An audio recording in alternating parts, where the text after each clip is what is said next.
Hi అందరికీ. అందరూ ఎలా ఉన్నారు? ఈ వీక్ మా ఏరియాలో అయితే బోనాలైతే సెలబ్రేట్ చేస్తున్నారు. మేము కూడా మా ఇంట్లో జరుపుకుంటున్నామండి. మేమైతే ఆంధ్ర. మాకైతే బోనాలైతే లేవండి. కాకపోతే నేను అమ్మవారికి నైవేద్యము అది పెట్టుకుంటాను. అలాగే టెంపుల్‌కి వెళ్ళేసి అక్కడ అమ్మవారికి పసుపు, కుంకుమ అవన్నీ నైవేద్యం అన్నీ తీసుకెళ్ళి పెడతాను. ఇక్కడికి వచ్చిన దగ్గర నుంచి నేను ఈ కల్చర్‌ని అయితే ఫాలో అవుతానండి.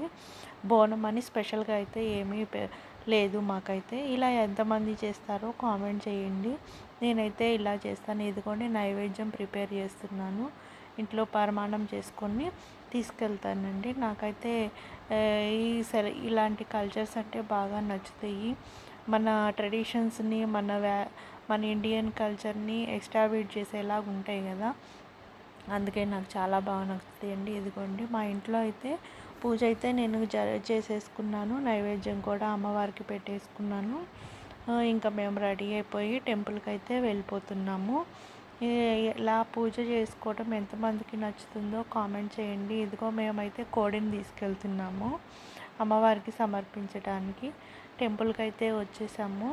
ఇదేనండి టెంపుల్. చాలా చిన్నదైనా సరే బాగుంటుంది. గ్రామ దేవత అమ్మవారు చాలా బాగుంటుందండి. నేను ప్రతి ఇయర్ ఇక్కడికే వస్తాను. అమ్మవారికి అయితే పసుపు, కుంకుమ, చీర, జాకెట్ అయితే సమర్పిస్తున్నానండి ఇక్కడ. అక్కడ అమ్మవారు ప్రతి సంవత్సరం అయితే నేను ఇక్కడ అమ్మవారికి అలా ఇస్తూ ఉంటాను.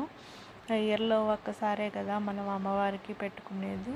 అందుకనే ఈ బోనాలప్పుడు నేను అమ్మవారికి ఇలా పసుపు, కుంకుమ, చీర, జాకెట్ సమర్పిస్తూ ఉంటాను.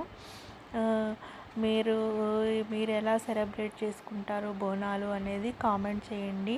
కొత్తగా చూస్తున్న వాళ్ళు సబ్స్క్రైబ్ చేసుకోండి. ఇదిగోండి నేను తీసుకెళ్ళిన నైవేద్యం అక్కడ అమ్మవారికి పెట్టుకున్నాను. అలాగే అక్కడ దీపం కూడా వెలిగించేసాను. కొబ్బరికాయ కూడా కొట్టేసుకున్నాము. ఇదిగోండి చాలామంది మేకల్ని వాటిని తీసుకొచ్చారు అమ్మవారికి నైవేద్యం కింద పెట్టడానికి. అదిగోండి వాటికి పసుపు, కుంకుమ అవన్నీ పెట్టి అమ్మవారికి అయితే నైవేద్యం సమర్పిస్తున్నారు. మేము కూడా అక్కడ అమ్మవారికి మనస్ఫూర్తిగా దండం పెట్టుకొని మా మనసులోని కోరికలను కోరుకొని అయితే మేమైతే వచ్చేసాము. మేము తీసుకెళ్ళిన కోడిని కూడా పెట్టేసాము. ఇంతే ఈ వీడియో.